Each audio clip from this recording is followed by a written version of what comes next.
नमस्कार दोस्तों।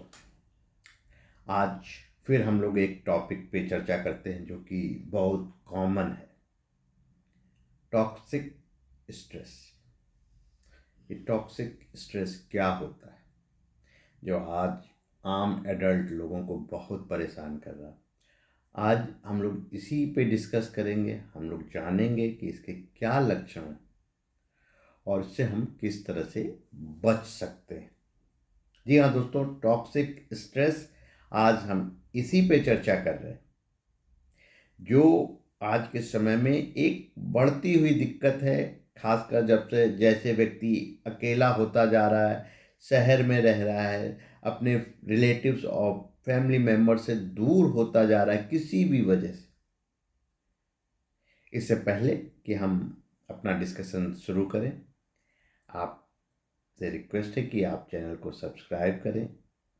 कुछ पूछना हो तो कमेंट बॉक्स में पूछिएगा और अगर अच्छा लगे लाइक कीजिएगा। चलिए दोस्तों, हम शुरू करते हैं आज का टॉपिक, टॉक्सिक स्ट्रेस। स्ट्रेस तो कॉमन है ही है, तो ये नया शब्द टॉक्सिक स्ट्रेस क्या है? टॉक्सिक स्ट्रेस वो स्ट्रेस है जो एक नॉर्मल स्ट्रेस से थोड़ा सा ज़्यादा है और आपकी लाइफ को, आपकी लाइफ स्टाइल को, आपके रिलेशनशिप को, आपकी पर्सनैलिटी पे बहुत बुरा असर डालता है। यही है टॉक्सिक स्ट्रेस। और इस टॉक्सिक स्ट्रेस की वजह से जो सबसे ज़्यादा प्रॉब्लम हम लोगों में ऑब्जर्व कर रहे होते हैं वो होती है मेंटल हेल्थ की।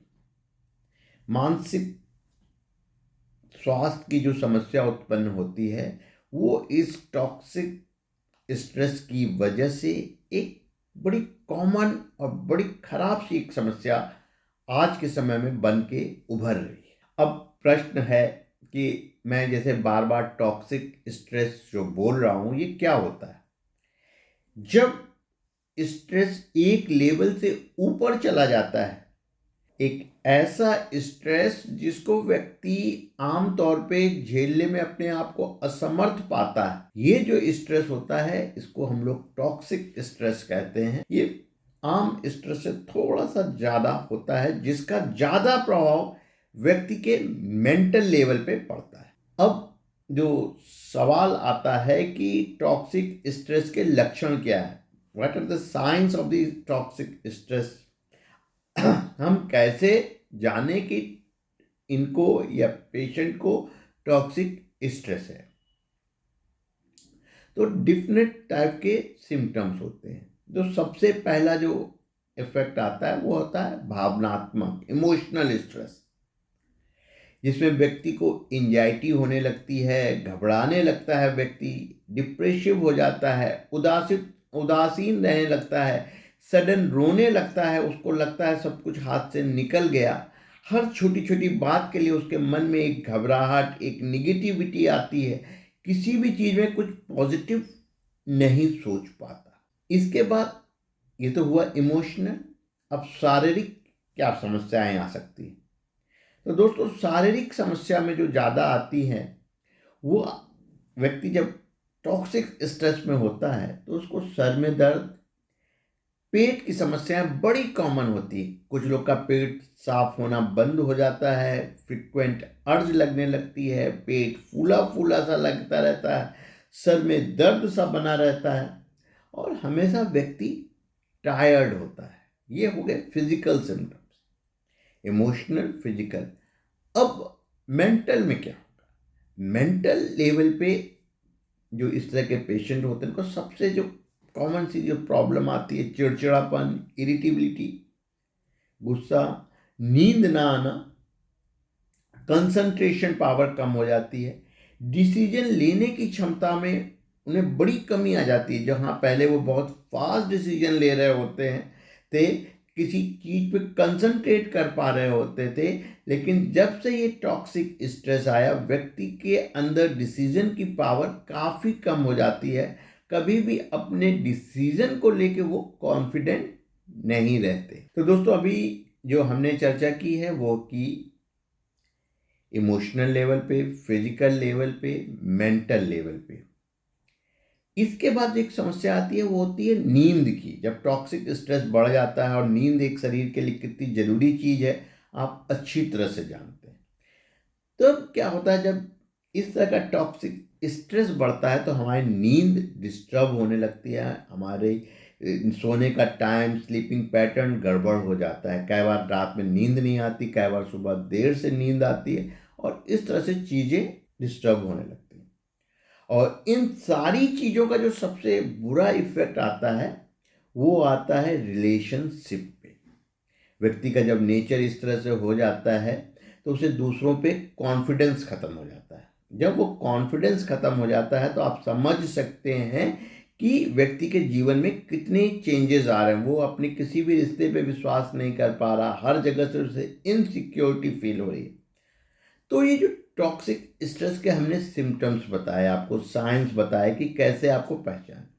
दोस्तों, हो क्या रहा है, आज के इस व्यस्त जीवन में हम इतनी भागम दौड़ में हो गए हैं, हमारे पास इतना कम समय हो गया कि हम अपनों से दूर हो गए हैं, लोगों के साथ उठना बैठना कम हो गया है, किसी के साथ अपने इमोशंस शेयर नहीं कर पा रहे हैं। तो उन सब चीज़ों की वजह से व्यक्ति के अंदर एक इनसिक्योरिटी फीलिंग जब आ जा रही है, और वर्कलोड तो अपनी जगह है ही है। तो व्यक्ति जब न्यूक्लियर फैमिली में रहने लग रहा है, गांव से दूर एक बड़े से अपार्टमेंट के एक छोटे से कमरे में रह रहा है, कहने को 100 फैमिलीज हैं लेकिन उस व्यक्ति को जानने वाले 2 लोग भी नहीं हैं, तो ये जो कंडीशन एक क्रिएट कर रही है वो एक काफ़ी बुरी कंडीशन डेवलप कर रही है, जिसका रिजल्ट एक बढ़ते उम्र के व्यक्ति में काफ़ी कॉमन हो रहा है, जो कि दिन भर अपने काम में है और शाम में उसको अपने इमोशंस को शेयर करने वाला कोई प्रॉपर फ्रेंड नहीं है। अब सवाल आता है कि इस टॉक्सिक स्ट्रेस से बचने के उपाय क्या हैं? तो जो सबसे इम्पॉर्टेंट है वो है सेल्फ केयर। हमें अपनी केयर करनी होगी, और सेल्फ केयर तो हर व्यक्ति को लगता है कि वो कर रहा है। जी हाँ दोस्तों, यहाँ सेल्फ केयर का मतलब है हमें रेगुलर एक्सरसाइज करना करना चाहिए, हमें हेल्दी खाना खाना चाहिए, और ऐसे काम में भी कुछ ऐसी हॉबी रखनी चाहिए जिसको करने से हमें खुशी मिलती है। इसके बाद हमें जो दूसरी चीज़, जब हम फील कर रहे हैं कि हमारे साथ ये प्रॉब्लम है, तो हमें लोगों की मदद लेनी चाहिए, कुछ दोस्त बनाने चाहिए, उनसे अपनी प्रॉब्लम शेयर करनी चाहिए। हो सकता है कोई सॉल्यूशन आ जाए। मेडिटेशन एक ऐसी चीज़ है जो कि हम आसानी से आराम से घर में कर सकते हैं, और हमें मेडिटेशन करने की कोशिश करनी चाहिए। अब जो मैं बात कहने जा रहा हूँ, इसको आप सभी लोगों को बहुत ध्यान से सुननी होगी।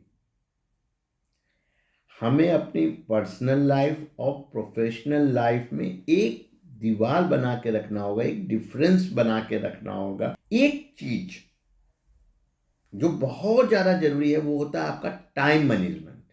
जब आप टाइम मैनेजमेंट करना सीख जाते हैं तो आप काफ़ी हद तक अपनी चीज़ों को, अपनी बात को, अपने काम को सही तरीके से कर लेते हैं। कई बार व्यक्ति किसी काम में 5 घंटे लगाता है और किसी काम के लिए वो भूल जाता है या छोड़ देता है, और इसकी वजह से एक बार जो उसके पास वर्कलोड तैयार होता है वो उसकी प्रॉब्लम का एक बहुत बड़ा कारण है। तो आपको ध्यान रखना है कि आपको अपना टाइम मैनेजमेंट भी बहुत सही और अच्छे तरीके से करना है।